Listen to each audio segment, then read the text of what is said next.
Ouais, ça va. Putain, tu veux mettre ça au frais? Bah, si ça te dérange pas. Ouais, Sans vas-y. me demander, mais j'ai Vas-y, peur que ça vas-y. me prenne un coup de Ouais, chaud ouais, quand ouais, même. ouais, mais t'as intérêt, bien sûr. Poisson. Ouais, on va trouver. Un jour, j'arrive à mon labo et je tombe nez à nez sur un géant qui me dit: Ah, Geoffroy, c'est toi qu'il faut pour le projet. J'étais là, mais qui est cet énergumène que je ne connais pas, mais qui allait devenir un très bon copain? Et bref, et c'est comme ça que je suis rentré dans ce projet FTL. Je suis peut-être le dernier à être rentré dedans, ou l'avant-dernier.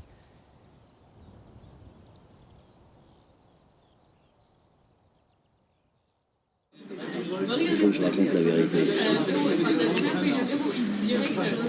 C'est dur. C'est pas facile, la vérité.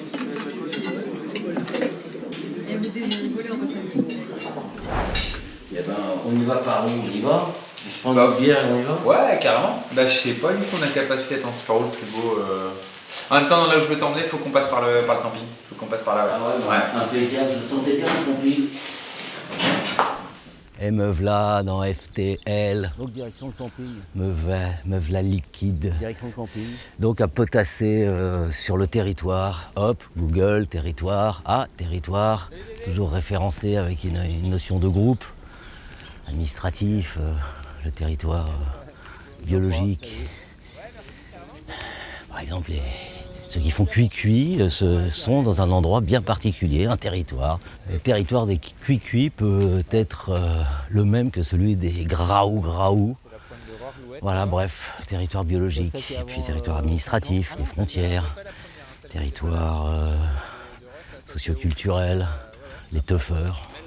Enfin bref, donc toujours une notion de groupe, et je me suis dit, est-ce qu'on peut développer une notion de territoire qui n'appartiendrait à qu'une seule personne, territoire secret, un territoire radicalement intime. Et voilà. Et moi j'en ai des petits territoires intimes, des bouts de trottoir, des bouts de rien, des bouts de buissons, des trucs qui chaque fois que je passe devant, ça me gratte.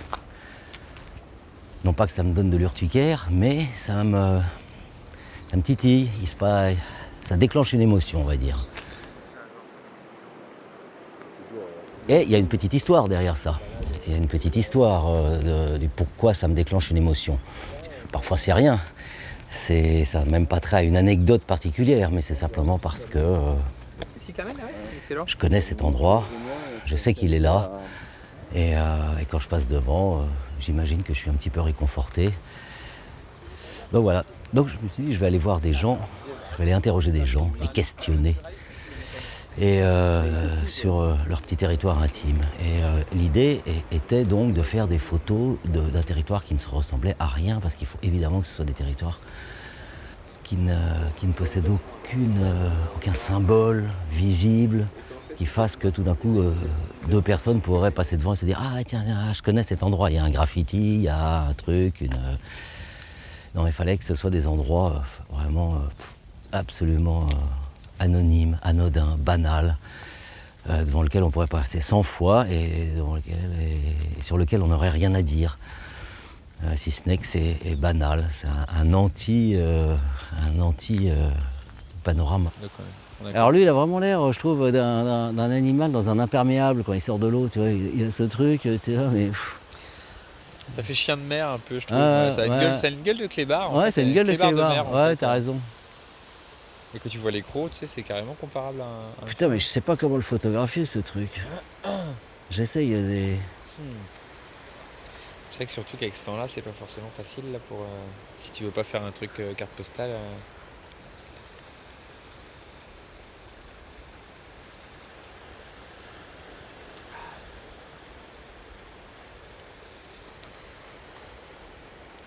Alors la bonne nouvelle, c'est que pour le projet, c'est un endroit que je connais moi aussi, enfin, par cœur, un peu.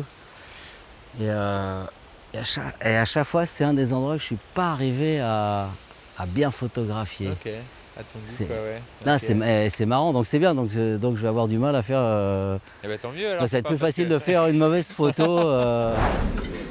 C'est dur d'avouer qu'on a menti sur toute la ligne, raconter des bobards. On a menti à tout le monde.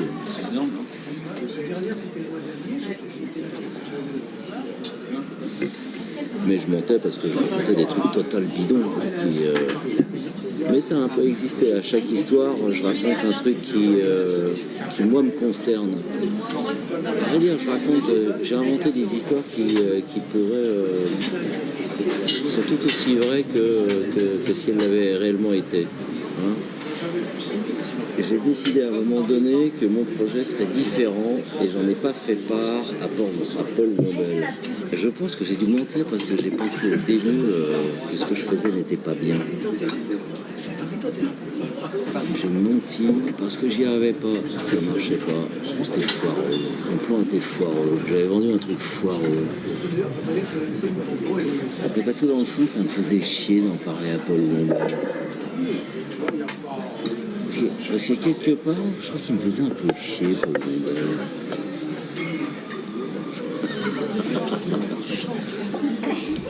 Je suis pas bon pour les projets compliqués. Et je pense que je suis pas très bon non plus sur les projets de longue haleine. Moi, il faut que ce soit tout de suite. Et c'est comme ça que je suis le moins pire. Si j'ai 20 photos par jour à faire, je suis meilleur que si j'en ai qu'une. Je vais pas être capable de faire une bonne photo, mais je suis capable d'en faire 20 qui soient correctes. C'est comme ça, hein. On peut pas lutter. On peut pas lutter contre le chibre du noisetier.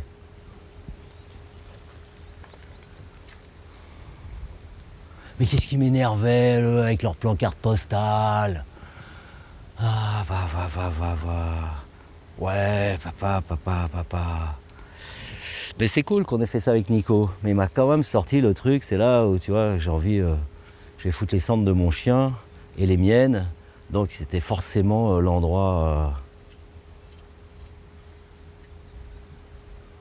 On n'a pas envie de balancer ses cendres dans un endroit pourri.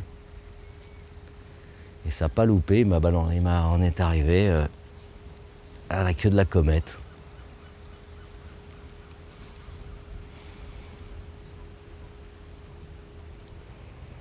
Une des raisons pour lesquelles j'ai foiré ce projet,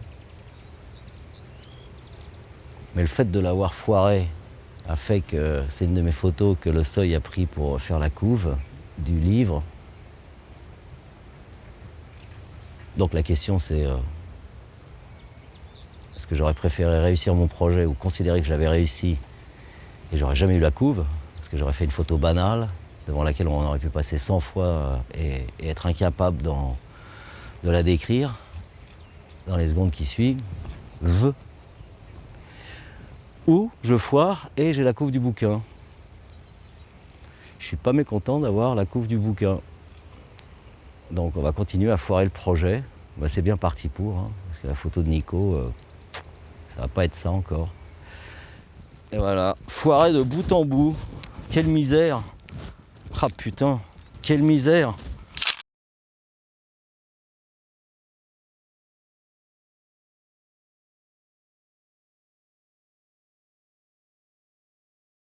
Putain, qu'est-ce qu'il y a comme papillon, ça me fait trop plaisir de voir tout ça. Et donc, qu'est-ce que j'ai foutu aussi comme petite histoire perso, il y a quoi? Le loup qu'on n'a pas vu, en fin de compte, c'était dans la haie, il y avait une forme de loup. C'était vraiment le truc con. Ça, j'ai totalement inventé. D'ailleurs, c'est une des photos que j'aime le moins. Il y a un gros ciel bleu et je déteste le ciel bleu en couleur. Donc, tu es obligé de manipuler, de faire des zinzinzeries du genre un peu désaturer les bleus, un peu le cyan. C'est chiant. Toujours chiant quand il faut manipuler. Mais autant j'aime bien rester normal dans mes photos. Et surtout ce sujet méritait d'avoir des photos normales, une chromie normale, un contraste normal. Mais là, ciel bleu, c'est genre... J'ai pas réussi. C'était plus fort que moi, il a fallu que je tripatouille.